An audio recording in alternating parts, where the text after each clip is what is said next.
যাতে আমার চিনতে ভুল না হয়, এজন্য আমি তাকে লাশ নিজ হাতে দাফন করেছি। যখন দাফন করি ইয়া রাসূলুল্লাহ, দাফন করার সময় লাশটার মুখটা খুলে দিতে হয়। বিশ্বাস করেন ইয়া রাসূলুল্লাহ, যখন মুখটা খুলে দিলাম, ওই মেয়েটার চেহারা এত সুন্দর, এত সুন্দর, আমি দেখার পরে আর লোভ সামলাইতে পারলাম না। আমি ওখান থেকে দাফন করে চলে এসেছি ইয়া রাসূলুল্লাহ। রাত যখন গভীর হয়, প্রতিদিনের ন্যায় আমি আজকেও গিয়েছি কাফন চুরি করার জন্য। যেহেতু দিনের বেলায় আমি নিজেই কবরে লাশ রেখেছি, আমার পথও চেনা, আমার জানাজাও করা, আমি মাটিও নিজে দিয়েছি, আমার সব কিছুই জানা আছে। আমি বাঁশবাগানের নিচে গিয়ে কবরটা খুঁজে তারপর ওই মেয়েটার লাশ থেকে কাপড়টা টান দিয়েছি। বিশ্বাস করেন ইয়া রাসূলুল্লাহ, যখন রাত্রে বেলায় না, দিনের বেলায় যখন তার লাশের মুখ খুলে দিয়েছিলাম, তখন আমি তার চেহারা দেখে এমন লোভে পড়ে গিয়েছি, রাত্রিবেলায় কাপড়ের কাপড়টা টান দিয়ে আমি ওই যুবতী মৃত মাইয়েতের সাথে জিনা করে ফেলেছি। রাসূলুল্লাহ বলেন, তারপরে কি হয়েছে তুমি বলো? ওই যুবক চিৎকার মেরে বলে, ইয়া রাসূলুল্লাহ, জিজ্ঞাসা করিয়েন না, না, আমি আর বলতে পারবো না আমার সাথে কি হয়েছে। রাসূল বলেন, তুমি বলো, পুরোটা বলো। যুবক বলে, ইয়া রাসূলুল্লাহ, ওই যুবতী নারীর সাথে জিনা করেছি। জিনা করার পরে যখন আমি কাফনটা নিয়ে আমি চলে আসব, আসার সময় ওই যুবতী, ওই মৃত মাইয়াত আমার দিকে তাকায়া বলে, ও যুবক, আমার লাশটা কোনোদিন আমাকে কোনো পরপুরুষ দেখতে পারে নাই। আরে আমার লাশ তো দূরের কথা, আমার লজ্জাস্থান কোনোদিন পৃথিবীর কোনো যুবক দেখে নাই। আজকে তোমার মতন যুবক আমাকে উলঙ্গ করলা, আমার লজ্জাস্থান দেখলা। তার চেয়েও বড় কথা, আমার বাবা, আমার মা, আমার আত্মীয় স্বজন আমাকে গোসল করায়া কবরে রাখছিল। তুমি আজকে আমার দেহের ভিতরে যে নাপাক ঢুকাইয়া দিছো, আমি আল্লাহর দরবারে কিভাবে কোন মুখ নিয়ে যাব? ওই যুবক বলেন, ইয়া রাসূলুল্লাহ, যখন এই মেয়ে, এই মাইয়াতের মুখ থেকে যখন এই কথা শুনলাম, আমি চিৎকার মেরে ওই কাফন ফেলে দিয়ে বাঁশবাগানের ভিতরেই বলে চিৎকার মেরে কান্না শুরু করলাম। আমার ভেতরে এমন ভয় সৃষ্টি হয়েছে, সারা রাত কেঁদেছি, সকালবেলা রাস্তায় গিয়ে কান্না করি। ওই বাগানের পাশে বসে কান্না করার সময় ওমর আমাকে ধরে নিয়ে এসেছে। ইয়া রাসূলুল্লাহ, আমার কি মাফের ব্যবস্থা আছে নাকি? রাসূলুল্লাহ বলেন, যুবক, আল্লাহর কাছে তওবা করলে সব গুনাহ মাফ হয়, এ কথা সত্য। কিন্তু তুমি ওই যুবতীর শরীরের ভিতরে যে নাপাক ঢুকিয়ে দিছো, ওই নাপাকের কারণে ওই যুবতী কিভাবে তোমাকে মাফ করবে? ওই যুবতী যদি মাফ না করে, তাহলে আমার আল্লাহ তোমাকে কোনোদিন মাফ করবে না। রাসূলুল্লাহর এই কথা শুনে যুবক ভাবলো, রহমাতুল লিল আলামিন যদি আমাকে বলেন আমার মাফ নাই। ওই যুবক আবার চলে গেছে, পাহাড়ের পাদদেশে গিয়ে কান্না শুরু করছে। একদিন, 2 দিন নয়, 3 দিন কান্না করে। ওই যুবকের কান্নার রোনাজারি দেখে আল্লাহ তাআলা জিবরাইল আমিনকে পাঠায়া দেয়। রাসূলুল্লাহর কাছে পাঠায়া বলে, হে জিবরাইল, তুমি আমার নবীকে গিয়ে জিজ্ঞাসা করো, ওই বান্দা যে গুনাহ করেছে, ওই বান্দার গুনাহ বড় নাকি আমি মাওলায়ে কারীমের গফফার নামক সিফাতটা বড়? রাসূলুল্লাহকে জিবরাইল এসে জিজ্ঞাসা করেন, ইয়া রাসূলুল্লাহ, আল্লাহ আপনাকে জিজ্ঞাসা করেছে ওই যুবক যে গুনাহ করেছে সেই গুনাহ বড় নাকি আল্লাহর গফুর ও গফফার এই সিফাতটা সবথেকে বড়? রাসূল বলেন, আল্লাহর গফফার এটা ইসমে মুবালাগার সিগা, উলামায়ে কেরাম বুঝবেন, এটা মুবালাগার সিগা। আল্লাহ তাআলার এই গফফার সিফাত এত বড়, এত বড় যে এই যুবক না, গোটা বিশ্বের সমস্ত যুবক যদি একসঙ্গে ওই নারীর সাথে জিনা করত, তার থেকেও আল্লাহর গফফার নামক সিফাতটা বড়। জোরে বলেন না সুবহানাল্লাহ। আল্লাহ তাআলা ওয়াহি, আফজালুল বাশার বা'দাল আম্বিয়া আবু বকর ইবনে আবি কুহাফা, গোটা বিশ্বের নবীদের পরে সর্বশ্রেষ্ঠ মানুষ আবু বকর, ইসলামের প্রথম খলিফা আবু বকর, রাসূলের শ্বশুর আবু বকর। আবু বকরের বিরুদ্ধে ফয়সালা করে একজন ইহুদির পক্ষে রায় দেয়, এটা ইসলাম, ইনসাফ। কেন আবু বকরের সাক্ষী নাই? কার সাক্ষী আছে? ফিনহাজের সাক্ষী আছে, এই বিধর্মীর সাক্ষী আছে। যখন আল্লাহর রাসূল আবু বকরের বিরুদ্ধে ফয়সালা করবেন, এমন সময় আল্লাহ পাক রব্বুল আলামিন জিবরাইল আমিনকে পাঠায়া দিয়েছেন, ও জিবরাইল, যাও যাও, আমার আবু বকরের বিরুদ্ধে ফয়সালা করে আমার নবী, আমার আবু বকরের পক্ষে কোনো সাক্ষী নাই, জিবরাইল তুমি সাক্ষী হয়ে যাও। লাকাদ সামিআল্লাহু কাওলাল্লাযীনা ক্বালু ইন্নাল্লাহা ফাকীরুন ওয়া নাহনু আগনিয়া। আল্লাহ তাআলা সাথে সাথে আয়াত নাযিল করে দিলেন ফিনহাজের বিরুদ্ধে। আবু বকরের পক্ষে যাও যাও জিবরাইল যাও, আমার নবীকে শুনায় দাও, আজকে আবু বকরের পক্ষে কোরআনের একটি আয়াত আমি আল্লাহ নাযিল করে দিলাম।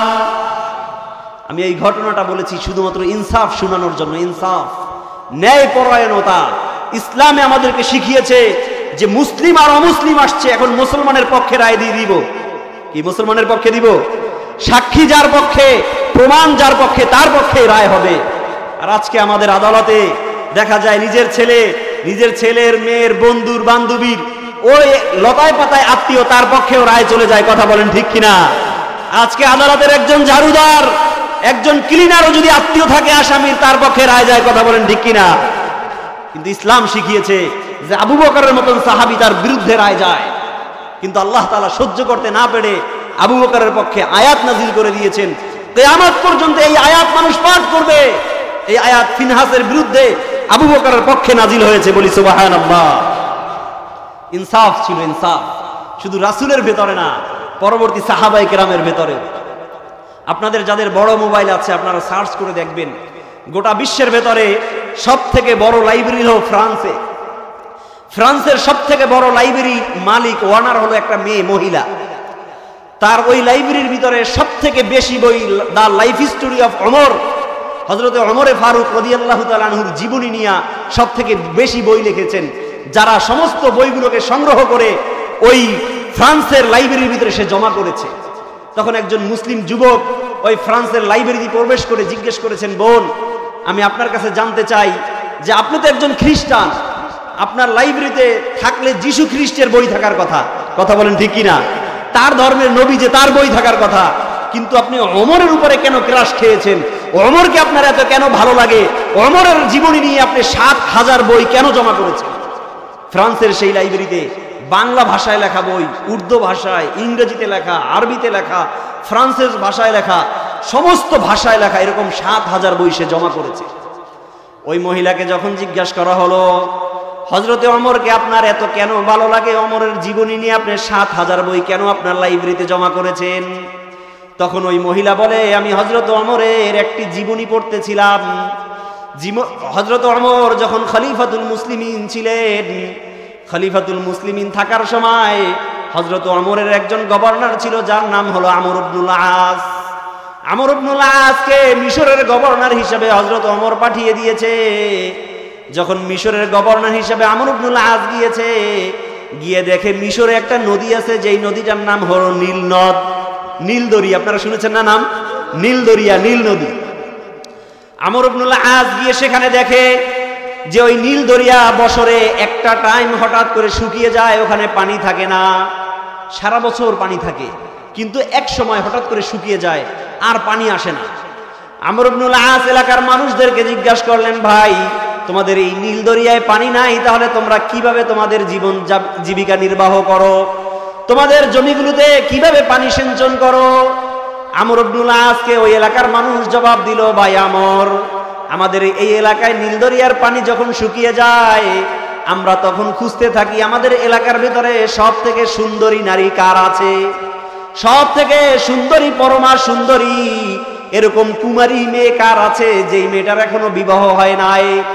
সেই মেয়েটাকে এনে যদি আমরা নীল দরিয়ার ভেতরে এনে জবাই দেই, তার রক্ত যদি প্রবাহিত করি, তাহলে আমাদের নীল দরিয়ার ভিতরে পানি চলে আসে।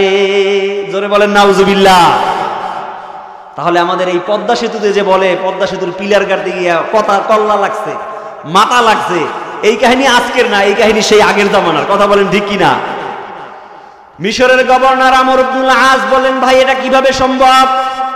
একজন মেয়ের কি অপরাধের কারণে তোমরা তাকে উৎসর্গ করবা, তাকে জবাই দিবা? তাকে জবাই দেওয়ার পরে রক্ত প্রবাহিত করলেই পানি আসবে, এটা কিভাবে হতে পারে? এলাকার মুরব্বীরা বলে, ভাই আমর, তুমি এলাকায় আসছো, নতুন যুবক মানুষ, তুমি নেতা হিসেবে আসছো, নেতার জায়গায় থাকো, এলাকার পাবলিকের কামে হাত দিও না।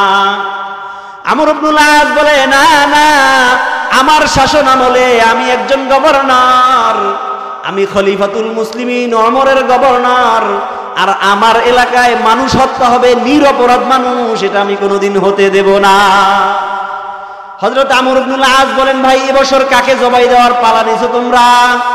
বলে এই বছর মিশরের ভেতরে সবথেকে পরমা সুন্দরী যেই মেয়েটা, সেই মেয়েটা কুখ্যাত কাফের ফেরাউনের বংশধর, কিপ্তি বংশের একটি মেয়ে।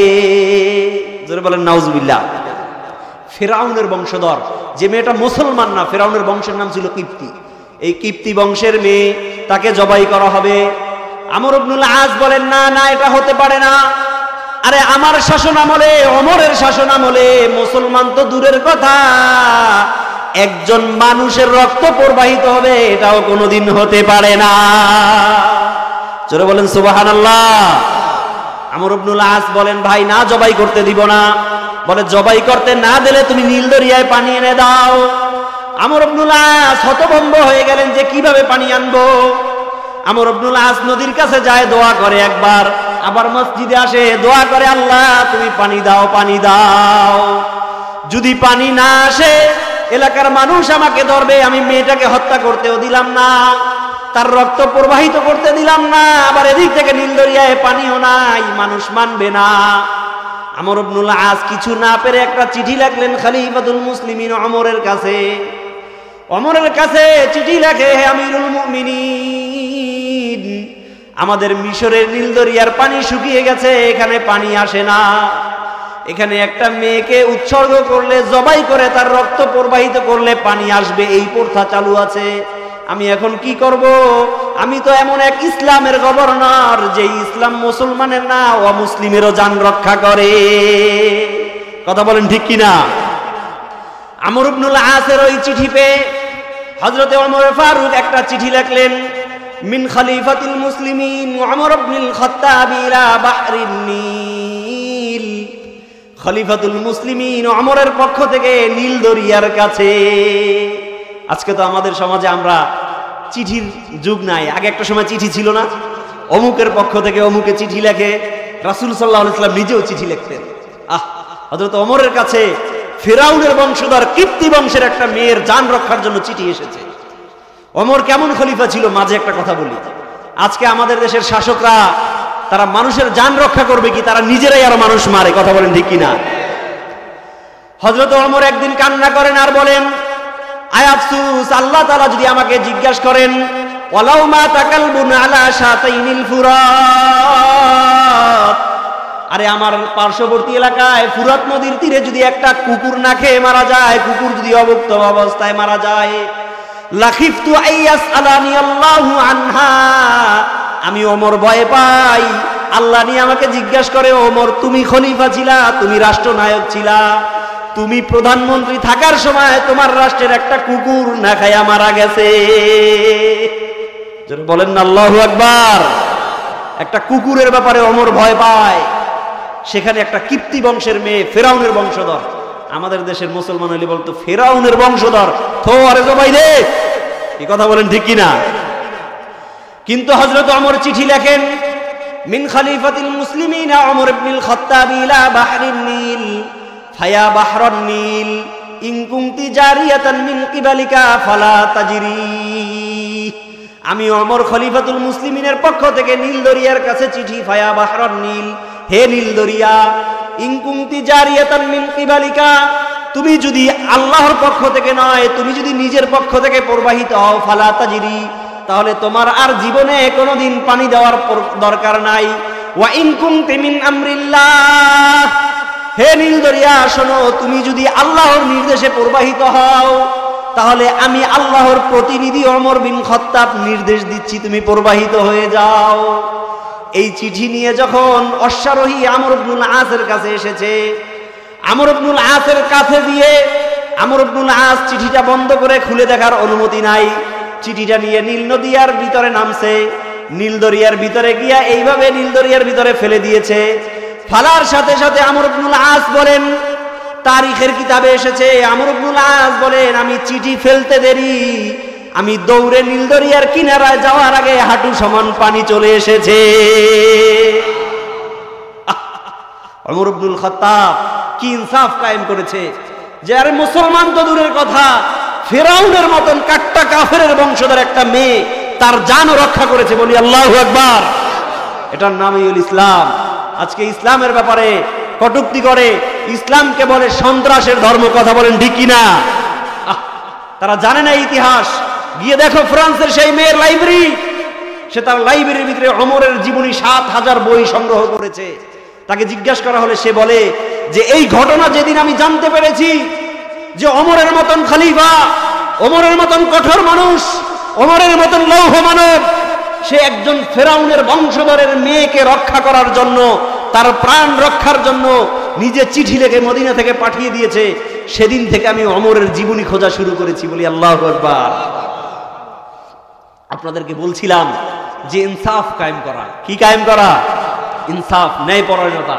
আমরা ইনসাফ আমাদের সমাজে, আমাদের বাড়িতে, পারিবারিক জীবনে সর্ব অবস্থায় আমরা ইনসাফ করব, ন্যায় নিষ্ঠার সাথে কাজ করব, পারবো না ইনশাআল্লাহ? আল্লাহ তাআলা আমাদেরকে তৌফিক দান করুন।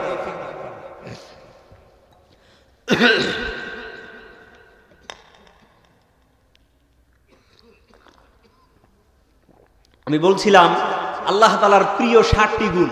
কয়টি গুণ? 60টি গুণ। গোটা কোরআন থেকে রিসার্চ করে বের করেছি। এর মধ্যে 1 নাম্বার গুণ হলো ইনসাফ করা। কি করা? ইনসাফ করা।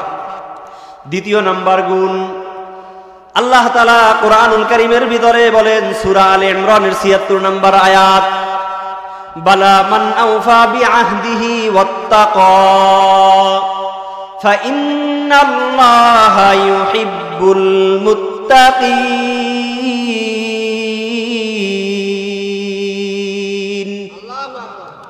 আল্লাহ তাআলা বলেন যে আমি আল্লাহ ভালোবাসি আল মুত্তাকিন, মুত্তাকিদেরকে, যারা তাকওয়া অবলম্বন করে। কাদেরকে ভালোবাসেন? তাকওয়া অবলম্বন করে, যারা তাকওয়া গ্রহণ করে, তাকওয়া গ্রহণ করে নিজেরা মুত্তাকি হয়ে যায়, তাদেরকে ভালোবাসেন কে? আল্লাহ। তাহলে আমরা গুণগুলো মনে রাখতে পারবো না? 1 নাম্বার ইনসাফ করা, 2 নাম্বার তাকওয়া অবলম্বন করা। তাকওয়া কাকে বলে? তাকওয়ার 4টি স্তর হাদিসের ভেতরে এসেছে। মুফাসসিরগণ ব্যাখ্যা করেছেন যে তাকওয়ার 4টি স্তর রয়েছে। এর মধ্যে থেকে সর্বোচ্চ স্তর হলো যে একজন মানুষ সে রাতের আধারেও আল্লাহকে ভয় পাবে, যেমনি ভাবে সে দিনের আলোতে ভয় পায়। আজ আমাদের সমাজে আছে, দাড়ি আছে, হাজী সাহেব হজ করছে, সে 5 ওয়াক্ত নামাজ পড়ে, আবার সুদে টাকা লাগায়, এরকম মানুষ আছে না নাই? কে আছে না? আমার এলাকায় দেখেছি আমি, এক হাজী সাহেব 5 বার হজ করছে, 5 ওয়াক্ত নামাজ মসজিদে গিয়ে পড়ে, মুয়াজ্জিন না থাকলে মাঝে মাঝে আজানও দেয়। ওই হাজী সাহেব নামাজ পড়ে বের হয়ে, বাতিজা আসছে, কাকা টাকা দরকার, ব্যবসায় মাইর খাইছি, কিছু টাকা লাগবে। কত লাগবে? 1050 টাকা লাগবে। কয় জানিস আমি কিন্তু হজ করে আইছি। কাকা তা তো জানি, হজ করেছি, আমি কিন্তু সুদ টুদ খাইতে পারি না, অতএব টাকা 50,000 লাগলে তোর কাকিরে দিয়ে লইয়া যা, টাকা লাগবে নে, কিন্তু যা পারস দিস, টাকা লাগবে নিস, যা পারো দিস। বোঝেন কথা? এখন কিন্তু সুদ টুদ খামু না, হজ করে আসছি, টাকা লাগলে নিস, যা পারো দিস। এটা হলো সুদের একটা নতুন ভার্সন। হজ করে আসছে, এখন তার বলতে পারবে না কয় টাকা গড়ে দিবি, কয় টাকা সুদ দিবি, এটা বলতে পারে না। এই জন্য হাজী সাহেব বলতেছে টাকা লাগলে নিস, যা পারো দিস। না, এটা তাকওয়া না। তাকওয়া সেটাকে বলে যে দিনের আলোতে যেমন তুমি আল্লাহকে ভয় করো, রাতের আধারেও আল্লাহকে ভয় করার নাম তাকওয়া। কথা বলেন ঠিক কিনা? যুবক ভাইরা, ল্যাপের ভেতরে গেলে, রুমের বাতি বন্ধ করলে, দরজা অন্ধকার, তখন তুমি যদি মোবাইলের ভিতরে অশ্লীল ভিডিও দেখো, পর্ন ভিডিও দেখো, তুমি আল্লাহকে ভয় করলে না, তোমার ভিতরে তাকওয়া নাই। তুমি দিনের বেলায় যেই জিনিসকে অপছন্দ করো, রাতের আধারে গেলে সেটাকেই পছন্দ করো। মানুষের সামনে যেটা করতে পারো না, অন্ধকারে সেটা করো, এটা কোনোদিন তাকওয়া। তাকওয়ার সর্বোচ্চ স্তর, আমি দিনের আলোতে যেমন ভয় পাবো আল্লাহকে, রাতের আধারেও ভয় পাবো কাকে? আল্লাহকে। আজকে আমাদের সমাজে এরকম মুত্তাকি আছে, দাড়ি আছে, নামাজ পড়ে, আবার কলমের খোঁচা দিয়া লক্ষ লক্ষ টাকা মানুষের কাছ থেকে ঘুষ নেয়। কথা বলেন আছে না নাই? তাহলে আল্লাহ তাআলা ভালোবাসেন যে 2 নাম্বার গুণ, সেটা হলো তাকওয়া। সবাই বলেন নাম কি? তাকওয়া। 1 নাম্বার গুণ হলো আল্লাহ কি ভালোবাসেন? ইনসাফ। 1 নাম্বার কি? ইনসাফ, ন্যায়পরায়ণতা। 2 নাম্বার হলো তাকওয়া। 2 নাম্বার কি? তাকওয়া। 3 নম্বর হলো তাওয়াক্কুল। 3 নম্বর কি? তাওয়াক্কুল বা আল্লাহর উপরে ভরসা করা। আল্লাহর উপরে ভরসা আমরা কিভাবে করব? আল্লাহ তাআলা বলেন ফাইযা আযামতা ফাতাওয়াক্কাল আলাল্লাহ ইন্নাল্লাহা ইউহিব্বুল মুতাওয়াক্কিলিন।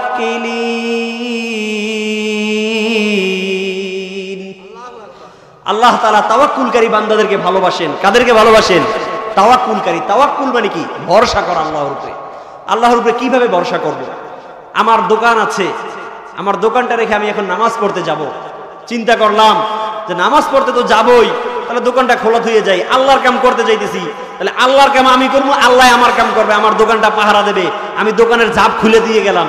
এটার নাম তাওয়াক্কুল না, এটার নাম বাটপাড়ি। এটার নাম কি? তাওয়াক্কুল হলো যে তুমি দোকানের দরজা বন্ধ করবা, ঝাপ নামাই দিবা, তালা মারবা, তারপরে তুমি নামাজে গিয়ে দোয়া করবা আর বলবা যে আল্লাহ আমি তোমার কাজ করতে এসেছি, তুমি আমার দোকানটা হেফাজত করো। কথা বলেন ঠিক কিনা? আপনাদেরকে একটা ঘটনা শোনাই, মেরাজের ঘটনা। আপনারা জানেন কিছুদিন পরেই সবে মেরাজ আসতেছে। বিশ্বনবী সাল্লাল্লাহু আলাইহি ওয়াসাল্লাম যখন ঊর্ধ্ব গগনে ভ্রমণ করেন মেরাজের রাত্রে, 1 আসমান 2 আসমান এভাবে 7 তবক আসমান পেরিয়ে যখন বিশ্বনবী রব্বুল আলামিনের দরবারে আরশে মহল্লায় চলে গিয়েছেন, আরশে মহল্লায় যাওয়ার পরে যেই বাহনে গিয়েছেন এই বাহনটার নাম হলো বুরাক। এই বুরাকে কি রাসূল যাওয়ার পরে বুরাকটা রেখে আল্লাহর কাছে যাওয়া শুরু করলেন। আল্লাহ পাক রব্বুল আলামিন বলেন, হে নবী আপনি আপনার বুরাকটাকে বেঁধে আসেন, আপনার বুরাকটাকে ওখানে আবদ্ধ করে, শিকালাবদ্ধ করে রশি দিয়ে বেঁধে তারপরে আসেন। রাসূলুল্লাহ বলেন, ওগো আল্লাহ আমি তো আপনার দরবারে এসেছি, এখানে তো কোনো চোর নাই, আমি তো এমন একটা মহাপবিত্র আরশে মহল্লায় এসেছি, এখানে তো কোনো মানুষ নাই, এখানে তো কেউ আমার বোরাকটা চুরি করতে আসবে না, তাহলে আমার বোরাকটাকে আমি কেন বেঁধে রাখবো? আল্লাহ পাক রব্বুল আলামিন বিশ্বনবীকে শিক্ষা দেয়, ইয়া রাসূলুল্লাহ আপনি এই আরশে মহল্লায় এসে শিখে যান যে দুনিয়ার ভেতরে আপনার ঘোড়াটাকে ছেড়ে দিবেন না। আপনার ঘোড়াকে, আপনার বোরাককে আজকে এভাবে এখানে যেভাবে বেঁধে রাখবেন, আপনি দুনিয়ায় গিয়েও সেভাবে বেঁধে তারপর আল্লাহর উপরে তাওয়াক্কুল করবেন। আরশে মহল্লায় সেখানে কি চোর আছে? আমাদের দেশের মতন বাটপার চিটার 420 আছে আরশে মহল্লায়? কিন্তু সেখানেও আল্লাহ নির্দেশ দিয়েছেন আপনার বোরাক বেঁধে রাখেন। কেন? যে এই শিক্ষাটা আপনি দুনিয়াতে গিয়ে বাস্তবায়ন করবেন, আপনার কোনো কিছু হেফাজতের জন্য আগে নিজের ব্যবস্থা গ্রহণ করবেন, তারপরে ভরসা করবেন কার উপরে? জোরে বলেন কার উপরে? এজন্য আমরা ভরসা করব কিভাবে? ভরসা করব এইভাবে যে আমি পর্যাপ্ত ব্যবস্থা নিব, তারপরে আমি আল্লাহর উপরে ভরসা করব। পারবো না ইনশাআল্লাহ? বুখারী শরীফের একটি হাদিস শুনাই আপনাদেরকে। হযরতে আবু হুরায়রা রাদিয়াল্লাহু তাআলা আনহু বলেন, ওয়াক্কালানি রাসূলুল্লাহ সাল্লাল্লাহু আলাইহি ওয়াসাল্লাম ফি যাকাতি রমাদান। বিশ্বনবী সাল্লাল্লাহু আলাইহি ওয়াসাল্লাম একবার আমাকে বাইতুল মাল যাকাতের ফান্ডের কোষাধ্যক্ষ হিসাবে আমাকে নিয়োগ দিলেন এবং আমাকে বললেন, আবু হুরায়রা তুমি এই সরকারি মাল, এই বাইতুল মালটাকে তুমি রক্ষা করবা, এখানে রাত্রে বসে পাহারা দিবা। হযরত আবু হুরায়রা বলেন, ফাজাআতিন হঠাৎ করে একজন ব্যক্তি আসলো, আগন্তুক এসে ফাজাআলা আখাযা সে হঠাৎ করে এখান থেকে খাবার নিতে শুরু করলো। আখাযা মিনাত তুআম সেই যাকাতের যে খাবার আছে, খাদ্য সামগ্রী থেকে সে বিভিন্ন খাবার নেওয়া শুরু করলো। হযরত আবু হুরায়রা বলেন, ফাআখাযতু বিয়াদাইহি আমি সাথে সাথে গিয়ে চোরটাকে ধরে ফেললাম। রাষ্ট্রীয় কোষাগারের সম্পদ চুরি করতে আসছে একজন চোর। আবু হুরায়রা বলেন, আমি গিয়ে তার হাতটা ধরে ফেললাম। ধরার পরে ওই চোর বলে, লি হাজাতুন শাদীদা ওয়া আলাইয়া ইয়াল। ভাই আবু হুরায়রা আমাকে একটু ছেড়ে দাও, জানো আমার ঘরে বৃদ্ধ বাবা আছে, আমার ঘরে বৃদ্ধ মা আছে, আমি টাকা পয়সা উপার্জন করতে পারি না, আমি অত্যন্ত অসুস্থ মানুষ, আমি ক্ষুধার তাড়নায় চুরি করতে এসেছি। আরে আমার ঘরে বৃদ্ধ বাবা বৃদ্ধ মা তারা খেতে পারে না, আজকে এখান থেকে চুরি করে আমি আমার বাবা মাকে খাওয়াবো। হযরত আবু হুরায়রা বলেন, যখন এই কথা বললো আমার অন্তরের ভিতরে দয়া চলে আসলো, আমি তাকে ছেড়ে দিলাম। ছেড়ে দেওয়ার সাথে সাথে সে চলে গেল। সকালবেলা আমি বিশ্বনবীর দরবারে হাজির। রাসূল আমাকে জিজ্ঞাসা করেন, মা ফাআলা আসিরুকাল বারিহা ইয়া আবু হুরায়রা, ও ও আবু হুরায়রা, গতকাল রাতে তোমার সাথে চোরের কি ঘটনা ঘটেছে? আবু হুরায়রা বলেন, ইয়া রাসূলুল্লাহ, আমি ছিলাম আর চোর ছিল, আর একমাত্র আল্লাহ জানে এই কথা আপনি কিভাবে জানলেন? কি প্রশ্ন আসে কিনা? আজকে এই ঘটনা থেকে রাসূল জিজ্ঞেস করলেন, মা ফাআলা আসিরুকাল বারিহা ইয়া আবু হুরায়রা, আবু হুরায়রা তোমার চোরের ঘটনা কি? আবু হুরায়রা বলেন, ইয়া রাসূলুল্লাহ, ঘটনা পরে বলবো, আগে বলেন আপনি জানলেন কেমনে? আমাদের সমাজের এক শ্রেণীর মানুষ আজকে বলে যে নবীরা গায়েব জানতেন, বিশেষ করে আমাদের নবী গায়েব জানে। কেন? আবু হুরায়রা ছিল আর চোর ছিল, আর কেউ ছিল না, তাহলে রাসূল জানলো কেমনে? এই কথা দিয়ে অনেকেই বলে যে রাসূল গায়েব জানতেন। বলেন নাউজুবিল্লাহ। পৃথিবীর বুকে আল্লাহ ছাড়া নবী, ওলি, আউলিয়া, গাউস, কুতুব, আবদাল, আলেম, ওলামা, মুফতি, মুফাসসির, মুহাদ্দিস, যত বড় কুতুব হোক, পৃথিবীর কেউ গায়েব জানে? আজকে থেকে আমরা এই আকীদা পোষণ করব, আল্লাহ ছাড়া পৃথিবীর কেউ গায়েব জানে? সবাই বলেন, কেউ গায়েব জানে না। আল্লাহ বলেছেন, কুল লা ইয়ালামু মান ফিস সামাওয়াতি ওয়াল আরদিল গায়বা ইল্লাল্লাহ। ও বান্দা, শোনো শোনো, আসমান জমিনে আমি আল্লাহ ছাড়া পৃথিবীর কেউ গায়েব জানে না। নবীকে নির্দেশ দেয়, হে নবী, পৃথিবীতে আপনার সাহাবায়ে কেরাম যত বড় বুজুর্গ হোক, যত বড় ওলিয়া উলিয়া গাউস কুতুব হোক না কেন, পৃথিবীর কোনো মানুষ তো দূরের কথা, এমনকি আপনি নবী নিজেও গায়েব জানেন না। তাহলে নবী নিজেও গায়েব জানেন না, সেখানে তো অনেকে বলে আমার পীর বাবা গায়েব জানে। কি এরকম মানুষ আছে না নাই? বলে কিনা আমাদের পীর গায়েব জানে? বলেন নাউজুবিল্লাহ। আল্লাহ বলেছেন পৃথিবীর বুকে গায়েব জানে একমাত্র কে? আল্লাহ। হযরত আবু হুরায়রা বলেন, ইয়া রাসূলুল্লাহ, আপনি কিভাবে জানলেন চোরের সাথে আমার এই ঘটনা? রাসূলুল্লাহ বলেন, আবু হুরায়রা, আমি এই রাষ্ট্রের খলিফা, আমি এই রাষ্ট্রের আল্লাহর কর্তৃক নিযুক্ত একজন প্রতিনিধি। আমার রাষ্ট্রের সম্পদ চুরি হয়ে যাবে আর আমি এটা জানবো না, এটা হতে পারে না। আমার আল্লাহর গভীর রাতে ওহির মাধ্যমে আমাকে অবগত করেছেন যে চোর এসেছিল। আবু হুরায়রা বলে, ইয়া রাসূলুল্লাহ, সে বলেছে তার ঘরে নাকি বৃদ্ধ বাবা মা আছে, খেতে পারে না, তাদের জন্য একটু খাবার নিতে এসেছে। আমাদের দেশেও বলে অভাবে স্বভাব নষ্ট। কি বলে কিনা? অভাবে স্বভাব নষ্ট। এই চোর এসে এটাই বলেছে, আমার কোনো কিছু নাই, আমি বড় অভাবী, আমাকে একটু খাবার দাও, আমি আর কোনো দিন আসবো না। রাসূল বলেন, না না আবু হুরায়রা, সে ভুল বলেছে, মিথ্যা বলেছে। ইন্নাহু কাযিবা ওয়া সায়াউদু গাদা। ও আবু হুরায়রা, তোমার চোর আগামীকাল আবার আসবে। ঠিক এই আগামীকাল আবু হুরায়রা বলেন, আমি আজকে আর ঘুমাই না, আমি বসে রয়েছি চোর ধরার জন্য। দ্বিতীয় দিন আবার চোর এসে ফাজালা ইয়াহসু মিনাত তাআম, আবার খাবার চুরি করতে শুরু করলো।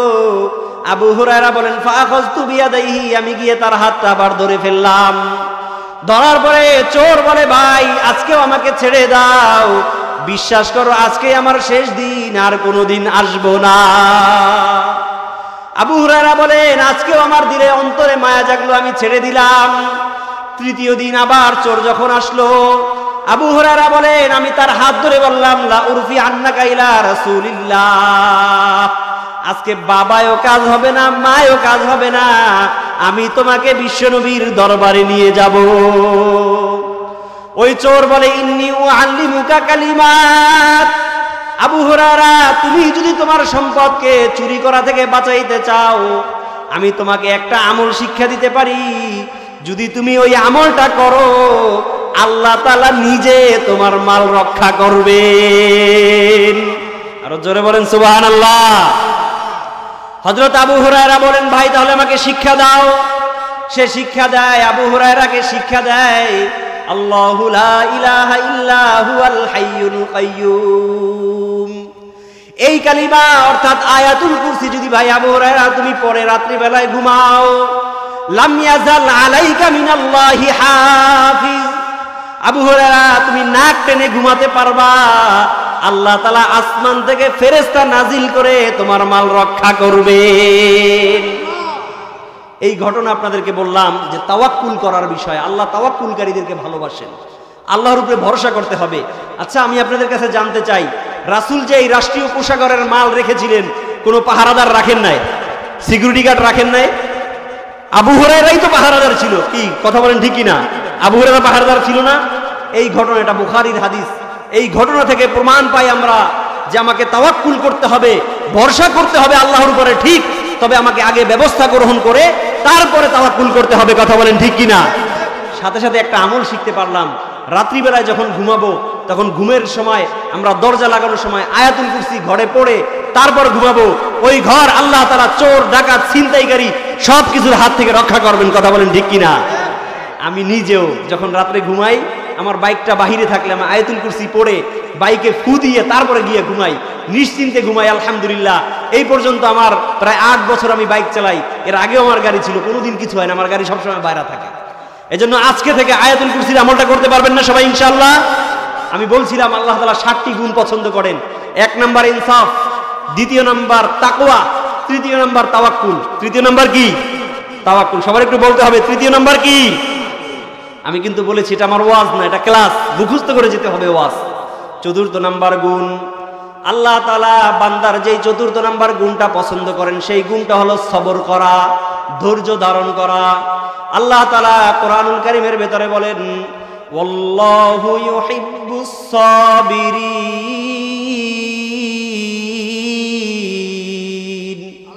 আল্লাহ তাআলা ধৈর্যশীল বান্দাদেরকে বড় ভালোবাসেন। কাদেরকে ভালোবাসেন? যারা ধৈর্যশীল। সবাই বলেন না কি? যারা ধৈর্যশীল। আজকে আমাদের উপরে একটা বিপদ আসলে আমরা চিৎকার মেরে বলি, আমার উপরেই বিপদ, আমার বিপদ আর ছাড়ে না। আমার একটা সন্তান মারা গেলে বিশেষ করে মা বোনেরা চিৎকার মেরে বলে, অমুকের তো 5টা পোলা, আল্লাহ ওইটা সহে দেখলো না, আমার একটা পোলারেও আল্লাহ নিয়ে গেল। কি বলে কিনা মানুষ? কথা বলেন, বলে কিনা? এটার নাম ধৈর্য না। ধৈর্য ধারণ করতে হবে। বুখারীর হাদিস, রাসূল বলেন, মা মিন মুসিবাতিন তুসিবুল মুসলিমা, যদি কোনো মুসলমানের একটা মুসিবত আসে, একটা বালা আসে, ইল্লা কাফারাল্লাহু বিহি আনহু সাইয়্যাত। আরে ওই বান্দার উপরে একটা মুসিবত এসেছে, সে দেখে ব্যবসায় মন্দা, কৃষি ফসল ভালো হয় না, চাকরির জন্য টাকা দেই মার খাই, চাকরির জন্য আবেদন করি, চাকরি হয় না, রোগ ব্যাধি লাগাই থাকে ফ্যামিলির ভেতরে। সে দেখে মুসিবত, না না, আমি রাসূল ঘোষণা দিলাম এই বালা মুসিবত দিয়ে আমার আল্লাহ তার জীবনের সগীরা গুনাহ মাফ করেন। বুখারীর বর্ণনায় আসছে, হাত্তা শাওকাতু ইয়াশুকুহা, এমনকি চলতি পথে কারো পায়ে যদি একটা কাঁটাও ঢোকে, রাসূল বলেন, তাহলে ওই কাঁটার বিনিময়ে আল্লাহ তাআলা তার সগীরা গুনাহ মাফ করে দেয়। এজন্য যত বিপদ আবার যাই আসুক, আমরা ধৈর্য ধারণ করতে পারবো না ইনশাআল্লাহ? তাহলে 4 নাম্বার গুণের কথা বললাম কি? ধৈর্য ধারণ করা। সবাই বলেন কি? সবাই একটু বলেন কি ধারণ করা? ধৈর্য ধারণ করা, সবর ইখতিয়ার করা। 5 নাম্বার গুণ, আল্লাহ তাআলা ইহসানকে ভালোবাসেন। ইহসান করা, দয়া করা, অনুগ্রহ করা। আল্লাহ তাআলা বলেন, ইন্নাল্লাহা ইউহিব্বুল মুহসিনিন। আল্লাহ তাআলা মুহসিনিনদেরকে ভালোবাসেন, যারা ইহসান করে, মানুষের উপরে দয়া করে, মানুষের উপরে অন্যায় অবিচার করে না। নিজের পাড়া প্রতিবেশী আছে, তার উপরে অন্যায় অবিচার করে না। নিজের জমিনের সাথে পার্শ্ববর্তী জমিওয়ালার উপরে অন্যায় করে না, করবে, দয়া করবে। 1 নাম্বার গুণ ছিল ইনসাফ করা, আর এই 5 নাম্বার গুণ হলো ইহসান করা। তুমি সমান ভাগ তো করবাই না, বরং তোমার ভাগের থেকে তাকে একটু বেশি দেবা, এটার নাম হলো ইহসান। কথা বলেন ঠিক কিনা? এজন্য আমরা মানুষের উপরে দয়া করতে পারবো না ইনশাআল্লাহ? যদি দয়া করি আমাদেরকে ভালোবাসবেন কে? সবাই একটু বলেন না, কে ভালোবাসবেন? আল্লাহ। 6 নাম্বার গুণ, আল্লাহ তাআলা বলেন, ওয়া ইউহিব্বুল মুতাতাহহিরিন। আল্লাহ তাআলা যারা পবিত্রতা অর্জন করে, যারা পরিচ্ছন্ন থাকে, তাদেরকে বড় ভালোবাসেন। যারা পরিচ্ছন্ন থাকে, সর্বদা পবিত্রতা অর্জন করে থাকে। রাত্রিবেলায় আমি যখন ঘুমাবো, আমার গোসল ফরজ হয়েছে, ওই অবস্থায় ঘুমায় থাকে, এরকম মানুষ আছে না নাই? মুসলিম শরীফের বর্ণনায়, মা মিন মাইয়িতিন ইয়ামুতু আলাইহা ইল্লা ইউবাসুন নাসু ফীহ। যদি কোনো মানুষ যেই অবস্থায় মারা যাবে, আল্লাহ তাআলা হাসরের মাঠে তাকে সেই অবস্থায় উঠাইবেন। এবার চিন্তা করেন, আমাদের সমাজে এরকম খাটাস আছে না নাই, যে ফরজ গোসল লইয়াও সারাদিন ঘরে গোসল করে না? কথা বলেন ঠিক কিনা? উযু করে ঘুমাবেন, সর্বদা পবিত্রতার হালতে থাকবেন। জামা কাপড়ের পরিচ্ছন্নতা, টুপির পরিচ্ছন্নতা, নামাজ পড়তে হয়, 5 ওয়াক্ত নামাজ পড়তে হয়, টুপিটা নিয়ে তোশকের নিচে ধুয়ে দেয়, নাতি প্রস্রাব করে দিয়েছে, ওই টুপিতে লেগে রয়েছে। দাদা নামাজ পড়তে আসছে, টুপি দিয়ে গন্ধ আসে, মুসল্লিরা পায়, আছে না নাই? আছে না? আছে। আজকে দেখা যায় আমার জামাটা অনেক সুন্দর পরিষ্কার পরিচ্ছন্ন, কিন্তু আমার শরীরের অভ্যন্তরে আমার ভেতরে যে গেঞ্জিটা আছে, গেঞ্জিটা দিয়ে গন্ধ আসে, আছে না নাই?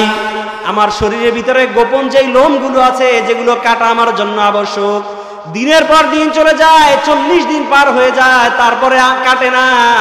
এমন খাটাস আমাদের সমাজে আছে না নাই? আরে মুফাসসিরগণ, মুহাদ্দিসিনগণ, ফুকাহে কেরাম বলেছেন, প্রতি সপ্তাহে নিজের শরীরের অবাঞ্ছিত লোম কাটা, নখ, মোজ এগুলা কাটা কর্তন করা, এটা সুন্নত মুস্তাহাব। যদি কেউ না পারে কমপক্ষে 15 দিনে একবার হলেও কাটবে, কিন্তু খবরদার খবরদার 40 দিন তুমি ওভার করো না। কারণ নিচে তো দেখে না কেউ, উপরেটা দেখে। নিচে যদি বছরকে বছরও পার হয়ে যায়, তারপরও খবর নাই, এরকম মানুষ আছে না নাই? আল্লাহ এদেরকে ভালোবাসেন না। তুমি উপরে যেমন ফিটফাট, ভিতরে সদরঘাট হইও না। তুমি উপরেও ফিটফাট, ভিতরেও সদরঘাট হও, আল্লাহ এটাকে ভালোবাসেন। তাহলে আমরা 6 নম্বর গুণ জানতে পারলাম, আল্লাহ পরিচ্ছন্ন কর্মীকে ভালোবাসেন। কাদেরকে ভালোবাসেন? পরিচ্ছন্নতা। আমাদের সমাজে আছে, পান খাইয়া যায়, হঠাৎ করে যাওয়ার সময় চুন্ডের মসজিদের ওয়ালে ঘষা দেয়, আছে না নাই? এটা পরিচ্ছন্নতা না। পান খাওয়ার পরে রাস্তা দিয়ে হাঁটার সময় পিক ফালায় আরেকজনের টিনের ওয়ালে, আরেকজনের বিল্ডিং এর ওয়ালে, কথা বলেন, আছে না নাই? না না, এটা পরিচ্ছন্নতা না। এজন্য সর্বহালাতে আমরা পরিচ্ছন্ন অবস্থায় থাকবো, পারবো না ইনশাআল্লাহ? আল্লাহ তাআলা আমাদেরকে তৌফিক দান করুক। সর্বশেষ যে গুণ আল্লাহ পছন্দ করেন, আল্লাহ তাআলা কোরআনুল কারীমের সূরাতুল বাকারার 222 নম্বর আয়াতে বলেন, ইন্নাল্লাহা ইউহিব্বুত তাওয়াবিন।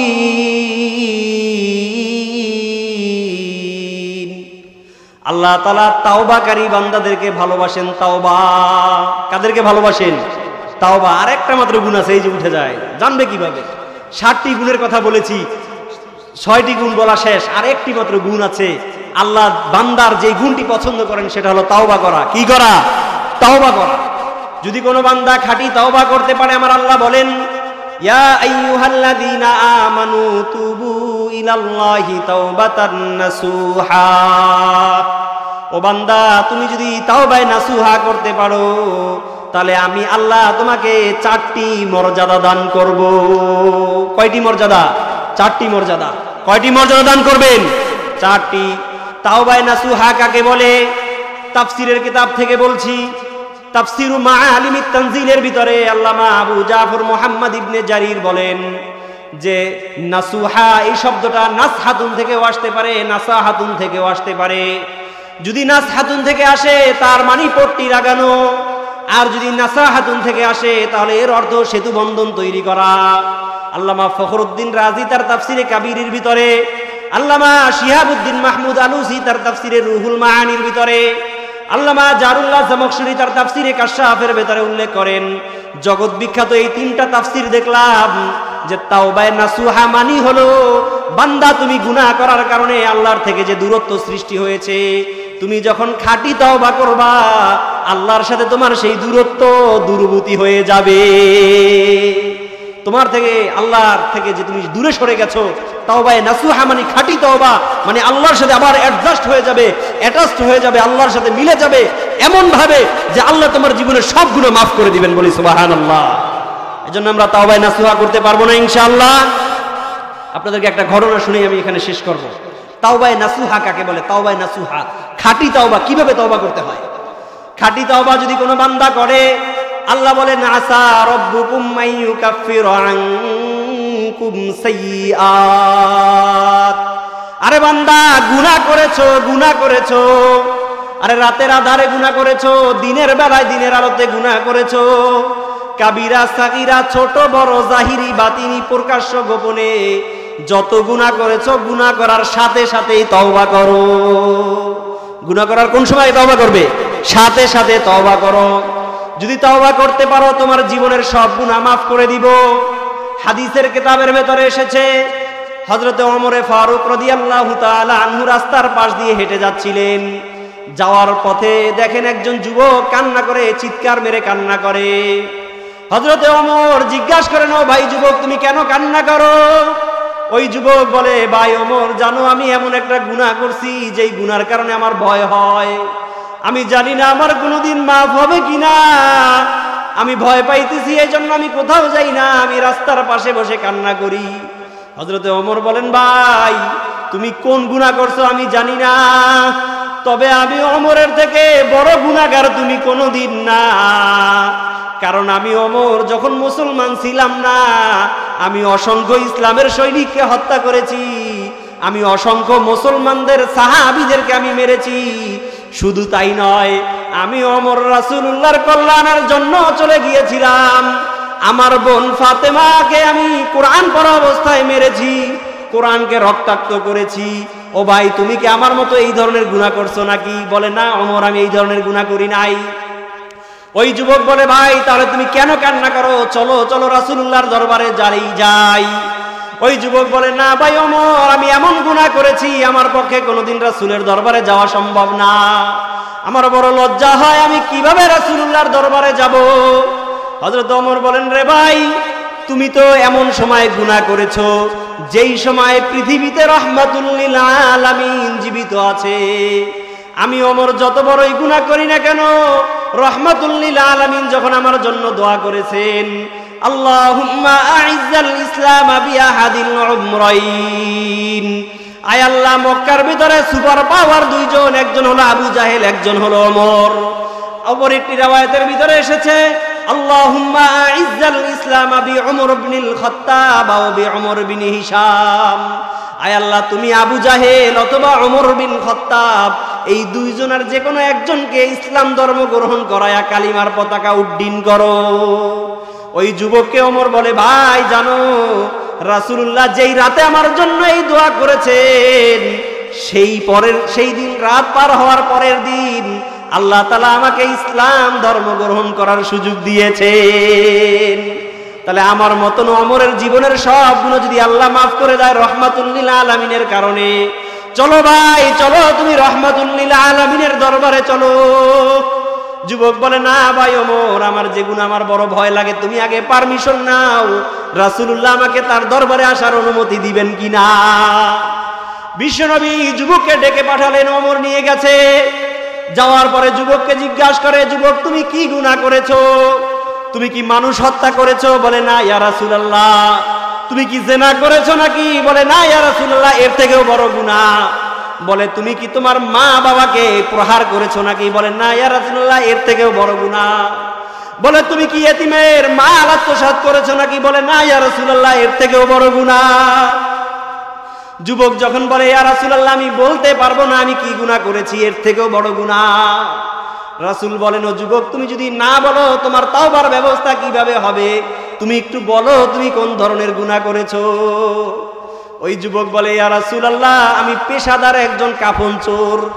পেশাদার কাফন চোর, কাফন চোর মানে যে বিভিন্ন এলাকায় যখন লাশ দাফন হয়, আগেকার সময় ছিল, মুরব্বীরা বলতে পারবে, এখন এগুলো হয় না। আগে এক সময় কবর, নতুন কবর হইলেই সেই কবর খুঁজতে গোরখুদুনিরা আইসা কাপড় চুরি করে নিয়ে যেত। কি শুনছেন না আপনারা মুরব্বীরা? এরকম ছিল আগেকার জামানায়। ওই যুবক কান্না করে আর বলে, ইয়া রাসূলুল্লাহ, আমি পেশাদার একজন কাফন চোরা, আমি কাফনের কাপড় চুরি করি। বলে, এটা কোনো পাপ হইল নাকি? এর থেকে বড় পাপ সুদ খাওয়া, এর থেকে বড় পাপ ঘুষ দেওয়া, ঘুষ নেওয়া, এর থেকে বড় পাপ বাবা মাকে কষ্ট দেওয়া, এর থেকে বড় পাপ কোরআন জ্বালায়া দেওয়া। আরে তুমি তো একটা ছোট গুনাহ করছো। যুবক চিৎকার মেরে কান্না করে চোখের উপরে হাত দিয়ে বলে, না না ইয়া রাসূলুল্লাহ, আমি কাফন চোরা, কিন্তু শুধু কাফন চুরি করি নাই, আমার তো জীবনে আরো গুনাহ, আরো গুনাহ। যুবক কান্না করে চোখের উপরে হাত দিয়ে বলে, ইয়া রাসূলুল্লাহ, আমাকে আর জিজ্ঞাসা করেন না, আমি বলতে পারবো না। রাসূল বলেন, তুমি বলো, তুমি কাফন চোরা, বুঝতে পারলাম, তারপরে কি হয়েছে? বলে, ইয়া রাসূলুল্লাহ, এলাকার পার্শ্ববর্তী যখন কোনো জায়গায় কাফন চুরি হয়, যখন কোনো জায়গায় কাফন চুরি হয়, সবাই এক বাক্যে জানে আমি কাফন চোরা, আমি চুরি করেছি। বলছে, তাহলে তো ঠিক আছে, তুমি চোর বুঝলাম, কিন্তু তোমার ঘটনা কি তুমি বলো। বলে, ইয়া রাসূলুল্লাহ, প্রত্যেকটা জানাজায় আমি অংশগ্রহণ করি, প্রত্যেকটা লাশ দাফন করার সময় আমি যাই, কারণ যাওয়ার সময় যদি আমি নিজে দাফন করি থাইকা তাহলে আমি জানতে পারবো কোন বাগানের কোন বাসতলায় কারে দাফন করছে। রাত্রি বেলায় যখন চুরি করতে আসবো, আমার জন্য পথ চেনা সহজ হবে। বলে ঠিক আছে বুঝতে পারলাম, তারপরে বলো। যুবক বলে ইয়া রাসূলুল্লাহ, গত পরশুদিন হাওয়াইলুল মদিনায়, মদিনার পার্শ্ববর্তী এক এলাকায় একটা মেয়ে ইন্তেকাল করেছে, যুবতী মেয়ে, আপনি শুনেছেন? বলে হ্যাঁ জানতে পেরেছি, এক যুবতী ইন্তেকাল করেছে, তার দাফন হয়েছে। বলে হ্যাঁ। বলে ইয়া রাসূলুল্লাহ, আমি ওই মেয়ের দাফনের সময় ছিলাম, ওই মেয়ের লাশ কবরে রাখার সময় আমি নিজে কবরে লাশ রেখেছি। বলে তারপরে কি হয়েছে? বলে ইয়া রাসূলুল্লাহ, আমি গিয়েছিলাম শুধু এই জন্য যে রাত্রিবেলায় বাঁশবাগানে আমি যাতে পথ ভুলে না যাই, কবরটা যাতে আমার চিনতে ভুল না হয়, এজন্য আমি তাকে লাশ নিজ হাতে দাফন করেছি। যখন দাফন করি ইয়া রাসূলুল্লাহ, দাফন করার সময় লাশটার মুখটা খুলে দিতে হয়। বিশ্বাস করেন ইয়া রাসূলুল্লাহ, যখন মুখটা খুলে দিলাম, ওই মেয়েটার চেহারা এত সুন্দর, এত সুন্দর, আমি দেখার পরে আর লোভ সামলাইতে পারলাম না। আমি ওখান থেকে দাফন করে চলে এসেছি ইয়া রাসূলুল্লাহ। রাত যখন গভীর হয়, প্রতিদিনের ন্যায় আমি আজকেও গিয়েছি কাফন চুরি করার জন্য। যেহেতু দিনের বেলায় আমি নিজেই কবরে লাশ রেখেছি, আমার পথও চেনা, আমার জানাজাও করা, আমি মাটিও নিজে দিয়েছি, আমার সব কিছুই জানা আছে। আমি বাঁশবাগানের নিচে গিয়ে কবরটা খুঁজে তারপর ওই মেয়েটার লাশ থেকে কাপড়টা টান দিয়েছি। বিশ্বাস করেন ইয়া রাসূলুল্লাহ, যখন রাত্রে বেলায় না দিনের বেলায় যখন তার লাশের মুখ খুলে দিয়েছিলাম, তখন আমি তার চেহারা দেখে এমন লোভে পড়ে গিয়েছি, রাত্রিবেলায় কাপড়টা টান দিয়ে আমি ওই যুবতী মৃত মাইয়েতের সাথে জিনা করে ফেলেছি। রাসূলুল্লাহ বলেন তারপরে কি হয়েছে তুমি বলো? ওই যুবক চিৎকার মেরে বলে ইয়া রাসূলুল্লাহ, জিজ্ঞাসা করিয়েন না, না আমি আর বলতে পারবো না আমার সাথে কি হয়েছে। রাসূল বলেন তুমি বলো, পুরোটা বলো। যুবক বলে ইয়া রাসূলুল্লাহ, ওই যুবতী নারীর সাথে জিনা করেছি। জিনা করার পরে যখন আমি কাপড়টা নিয়ে আমি চলে আসব, আসার সময় ওই যুবতী, ওই মৃত মাইয়াত আমার দিকে তাকায়া বলে, ও যুবক, আমার লাশটা কোনোদিন আমাকে কোনো পরপুরুষ দেখতে পারে নাই।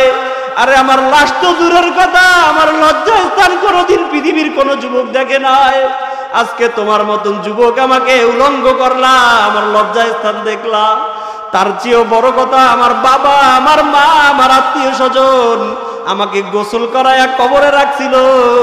তুমি আজকে আমার দেহের ভিতরে যে নাপাক ঢুকাইয়া দিছো, আমি আল্লাহর দরবারে কিভাবে কোন মুখ নিয়ে যাব? ওই যুবক বলেন ইয়া রাসূলুল্লাহ, যখন এই মেয়ে, এই মাইয়াতের মুখ থেকে যখন এই কথা শুনলাম, আমি চিৎকার মেরে ওই কাফন ফেলে দিয়ে বাঁশবাগানের ভিতরেই বলে চিৎকার মেরে কান্না শুরু করলাম। আমার ভেতরে এমন ভয় সৃষ্টি হয়েছে, সারা রাত কেঁদেছি, সকালবেলা রাস্তায় গিয়ে কান্না করি। ওই বাগানের পাশে বসে কান্না করার সময় ওমর আমাকে ধরে নিয়ে এসেছে। ইয়া রাসূলুল্লাহ, আমার কি মাফের ব্যবস্থা আছে নাকি? রাসূলুল্লাহ বলেন, যুবক, আল্লাহর কাছে তওবা করলে সব গুনাহ মাফ হয়, এ কথা সত্য, কিন্তু তুমি ওই যুবতীর শরীরের ভিতরে যে নাপাক ঢুকিয়ে দিছো, ওই নাপাকের কারণে ওই যুবতী কিভাবে তোমাকে মাফ করবে? ওই যুবতী যদি মাফ না করে, তাহলে আমার আল্লাহ তোমাকে কোনোদিন মাফ করবে না। রাসূলুল্লাহর এই কথা শুনে যুবক ভাবলো, রহমাতুল লিল আলামিন যদি আমাকে বলেন আমার মাফ নাই। ওই যুবক আবার চলে গেছে পাহাড়ের পাদদেশে গিয়ে কান্না শুরু করছে। একদিন, 2 দিন নয়, 3 দিন কান্না করে। ওই যুবকের কান্নার রোনাজারি দেখে আল্লাহ তাআলা জিবরাইল আমিনকে পাঠায়া দেয়। রাসূলুল্লাহর কাছে পাঠায়া বলে, হে জিবরাইল, তুমি আমার নবীকে গিয়ে জিজ্ঞাসা করো, ওই বান্দা যে গুনাহ করেছে, ওই বান্দার গুনাহ বড় নাকি আমি মাওলায়ে কারীমের গফফার নামক সিফাতটা বড়? রাসূলুল্লাহকে জিবরাইল এসে জিজ্ঞাসা করেন, ইয়া রাসূলুল্লাহ, আল্লাহ আপনাকে জিজ্ঞাসা করেছে ওই যুবক যে গুনাহ করেছে সেই গুনাহ বড় নাকি আল্লাহর গফুর ও গফফার এই সিফাতটা সবথেকে বড়? রাসূল বলেন, আল্লাহর গফফার এটা ইসমে মুবালাগার সিগা, উলামায়ে কেরাম বুঝবেন, এটা মুবালাগার সিগা। আল্লাহ তাআলার এই গফফার সিফাত এত বড় যে এই যুবক না, গোটা বিশ্বের সমস্ত যুবক যদি একসঙ্গে ওই নারীর সাথে জিনা করত, তার থেকেও আল্লাহর গফফার নামক সিফাতটা বড়। জোরে বলেন না সুবহানাল্লাহ। আল্লাহ তাআলা ওহী পাঠায়া জিবরাইল আমিনের মাধ্যমে জানায় দেয়, ইয়া রাসূলুল্লাহ, আল্লাহর গফফার সিফাত যদি বড় হয়, তাহলে ওই যুবককে কেন আপনি নৈরাশ করে মাহরুম করে পাঠায়া দিলেন? যান, ওই যুবককে আপনার দরবারে নিয়ে আসেন, জানায়া দেন ওই যুবকের শুধু এই জেনার গুনাহ না, তার জীবনের যত গুনাহ আমার আল্লাহ মাফ করে দিয়েছেন। জোরে বলেন না সুবহানাল্লাহ। এই যে ঘটনা আপনাদেরকে বললাম, এই যে যুবকের ঘটনা, এই যুবকের মতন এত বড় অপরাধ আমাদের এই সমাজের কেউ করছেন? কেউ করছি বলেন? কেউ করেছি? করিনি। তাহলে এই যুবককে যদি আল্লাহ মাফ করেন, আপনাকে আমাকে মাফ করবেন না? মাফ করবেন কিনা বলেন? অবশ্যই করবে। তাহলে আল্লাহ তাআলা বান্দার যেই গুণটা পছন্দ করেন সেটা হলো তওবা। আমি বিশেষ করে ইয়াং সোসাইটি যুবক ভাইদের কাছে হাত জোর করে বলবো, বৃদ্ধ বাবাদের কাছে বলবো, ও বাবা গিয়ে এখন ঘুমায় পড়বেন, দাড়ি পেকে গেছে, মোজ পেকে গেছে, চুল পেকে গেছে, ঘুমায় পড়বেন বালিশের সাথে মাথা লাগাইয়া।